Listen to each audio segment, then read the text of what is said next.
여러분 안녕하세요. 오늘의 한자어 128번째 선정한 단어는 바로 단역입니다. 해설문이니까 편안하게 조금 길게 설명을 드리겠습니다.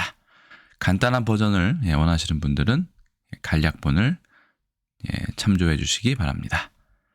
자, 그러면 시작하겠습니다. 단역, 보통 연극이나 영화에 많이 나오는 말이죠. 단역, 연극이나 영화 따위에서 비중이 크지 아니한 역이다. 또는 그 역을 맡은 사람이다. 우리가 알고 있는 그 단역입니다. 그래서 보통 말단의 배역이다. 그래서 단역이고요. 엑스트라라고 얘기합니다. 이 단역을 뭐 짧게 만든다고 해서 아이고 잘못했네요. 짧은 단자로 이렇게 생각하시는 경우가 있을 것 같아서 오늘 단어를 선택해 보았습니다.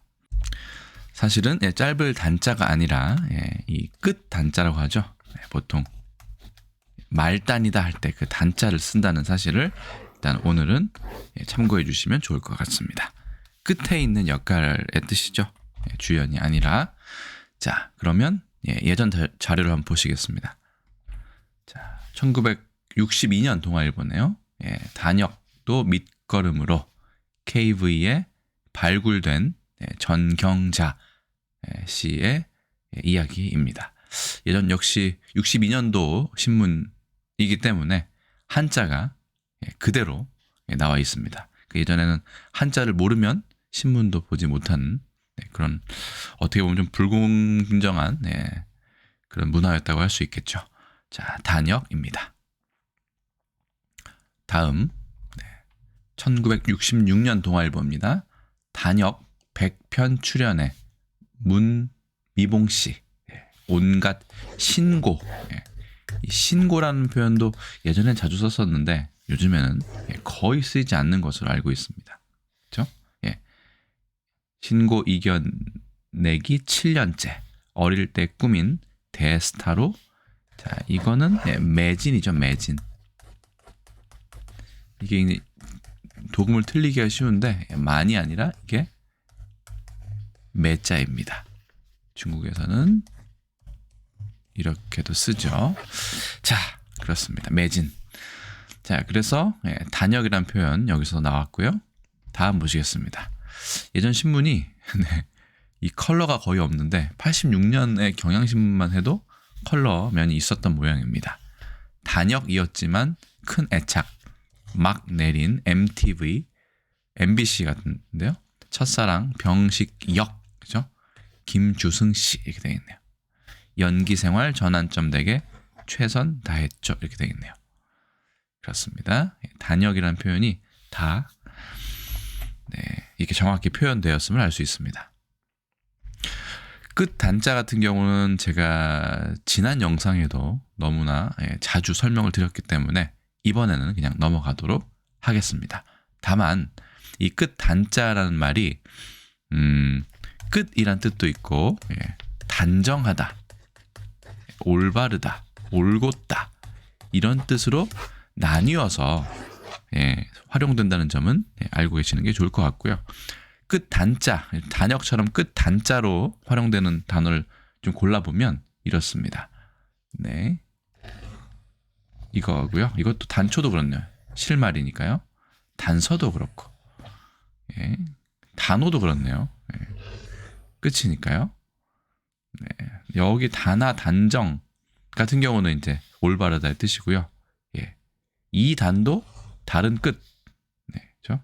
폐단도 헤어진 옷의 끝 부분, 극단, 발단, 다 이쪽은 다 끝이라는 뜻이네요. 그렇죠? 그렇습니다. 자, 그러면 끝 단자에 대해서는 이 정도로 마무리하도록 하고 바로 역자를 알아보시겠습니다. 불일 역자 보시면 옆에 조금 거를 척 혹은 속된 말로 두인변이라고 얘기하는데 사실은 이 두인변의 경우 갑골문을 보시면 그냥 사람 인과 같은 모습을 하고 있음을 알 수 있습니다. 그러니까 뭐 소전이나 금문 이쪽으로 오면서 아마 잘못 이게 형성이 된 게 아닌가 하는 분석이 있습니다.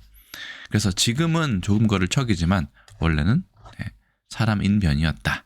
그래서 원래는 이런 글자였겠죠. 그렇죠? 오류 없이 만약에 계속해서 진화를 했다면 이렇게 됐겠지만 그렇습니다. 옆에 있는 이 글자는 몽둥이 수 혹은 창, 몽둥이 이런 뜻입니다. 그래서 각골문을 보시면 사람이 이렇게 있고 손으로 몽둥이를 들어서 골프 클럽처럼 생겼네요. 이렇게 때리려고 하는 모양을 알 수 있습니다. 상당히 어떤 슬픈 장면인데 노예를 부리는 것을 말합니다.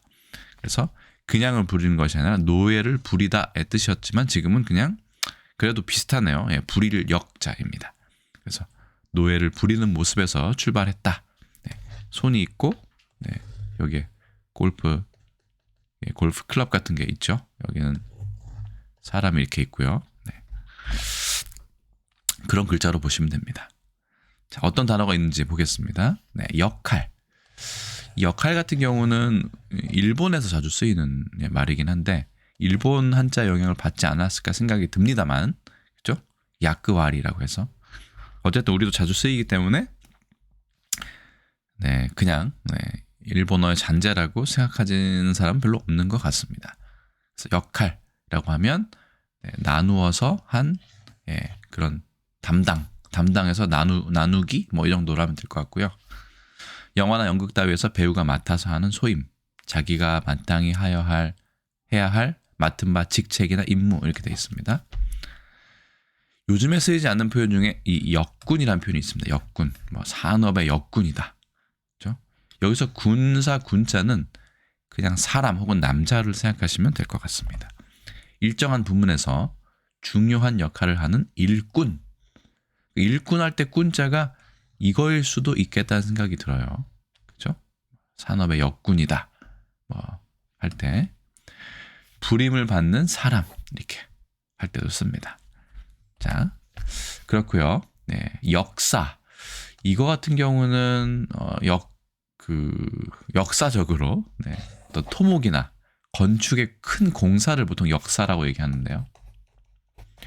이게 이제 두 번째 뜻으로는 기독교에서 자주 쓰이는 표현으로 알고 있습니다. 하나님 혹은 하느님이 일함 또는 그런 일 뭐 이렇게 되어 있습니다. 그렇죠?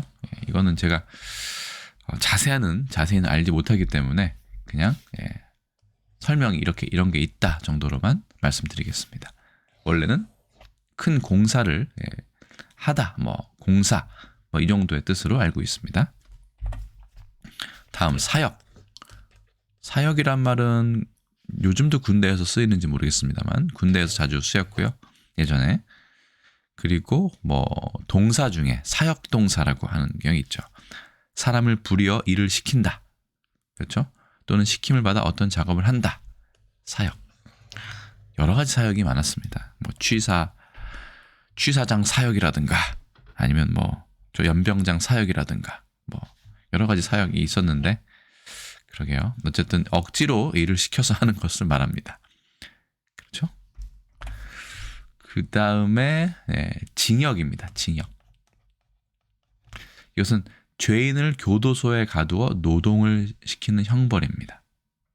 그러니까 징은 징계하다 해서 이 사람 잘못을 했으니까 벌을 주는 것이고 역은 어떤 일을 시키는 겁니다. 이 노예를 생각하면 되겠죠?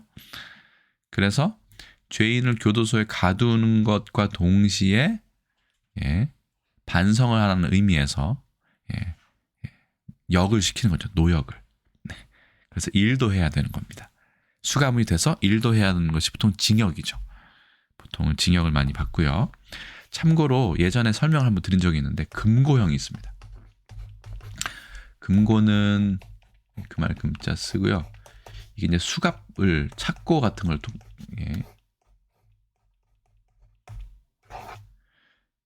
그 뜻하는 한자인데 금고형 같은 경우는 징역을 받긴 하지만 안에서 노역은 면제해주는, 그러니까 수감만 되고 일을 하지 않는 것은 금고형이라고 합니다.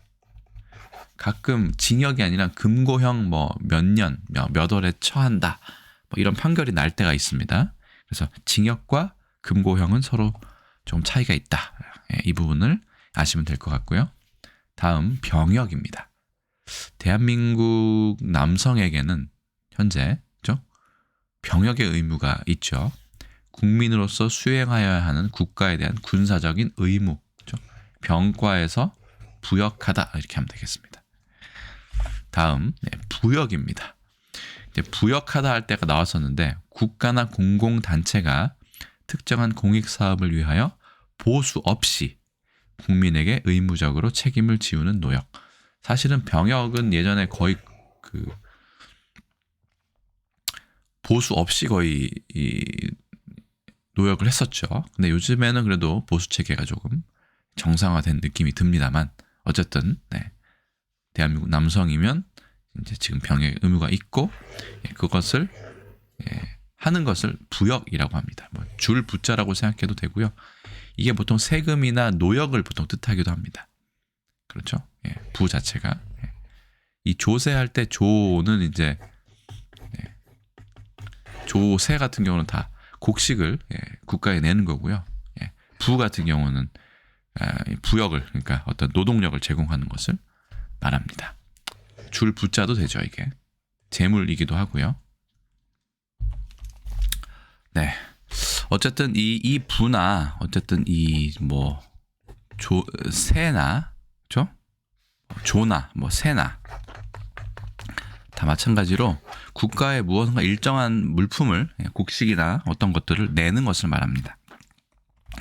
참고로 부역에는 여러 가지가 있는데 동음 이유가 많습니다. 예를 들어서 이렇게 짐질 부자 써서 부역이라고 하면 잘 보이실지 모르겠습니다만 이거는 국민이 짊어진 그런 역을 말합니다. 그러니까 이 부역 같은 경우는 국가가 보수 없이 국민에게 의무적으로 책임을 지우는 노역을 말하고요. 이 부역이라고 하면 백성들이 부담하는 그런 노역을 말합니다. 좀 비슷한 면도 사실 있죠. 그래서 얘는 줄 부 정도로 생각하시면 될 것 같고 얘는 짊어지다로 생각하시면 될 것 같습니다. 참고로 우리 부역 중에 국가에 반역하는 일을 하는 부역이 있습니다. 그렇죠? 부역 혐의를 받다.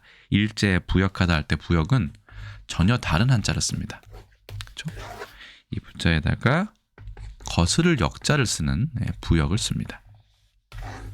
그러면 거스는 반역에 붙다 이런 뜻입니다. 달라붙다. 부역한 혐의를 받는다 할 때 부역은 이 부역을 쓴다는 거, 그렇죠? 붙을 부자에다가 거스를 역자를 쓴다는 거 이것도 좀 참고를 하시면 좋을 것 같고요. 어쨌든 부역 쉽지는 않은 표현이었습니다. 고역 참 고역이다라는 표현을 요즘에는 잘 안 쓰는 것 같지만 한참 예전 분들은 한참 많이 쓰셨죠. 고역이다. 몹시 힘들고 고되어 견디기 어려운 일이다. 원래는 고역이라고 하면 괴로운 어떤 그 노역을 말했겠죠. 그렇죠? 그런데 고역이라고 하면 이제 일상생활에서도 자주 쓰는 표현이었습니다. 앞으로는 자주 쓸지는 안 할지는 잘 모르겠습니다. 왜냐하면 요즘 사람들이 이 표현을 쓰지 않고 있기 때문이죠. 그 다음에 용역이다. 그러면 일정한 보수를 받고 그 역할을 하는 겁니다. 그런데 거기에 깡패가 붙을 수도 있죠. 깡패는 아시다시피 이 패자는 이 패거리 할 때 그 그룹을 말하고요. 깡은 갱스터에서 맞죠. 그래서 갱, 그 다음에 패. 그래서 용역 깡패. 그렇죠. 일정한 보수를 받고 해결하기 어려운 일이나 번거로운 일을 대행해 처리해주는 깡패다. 좋은 표현은 아니죠. 특히 이제 철거 과정에서 문제를 일으키기도 합니다. 예전에 특히 우리나라에 많았죠.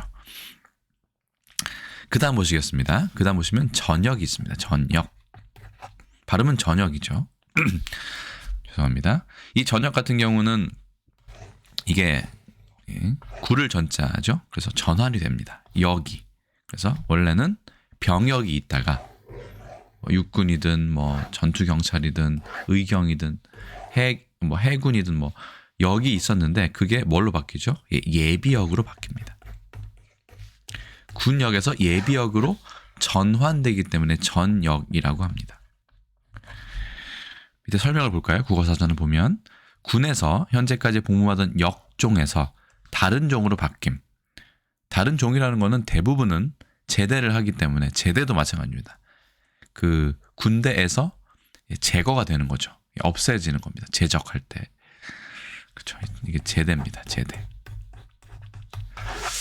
어쨌든 네. 그래서 전역, 제대 많이 쓰지만 사실은 그 뜻이 무엇인지는 정확히 알고 쓰는 경우는 거의 없다고 생각합니다.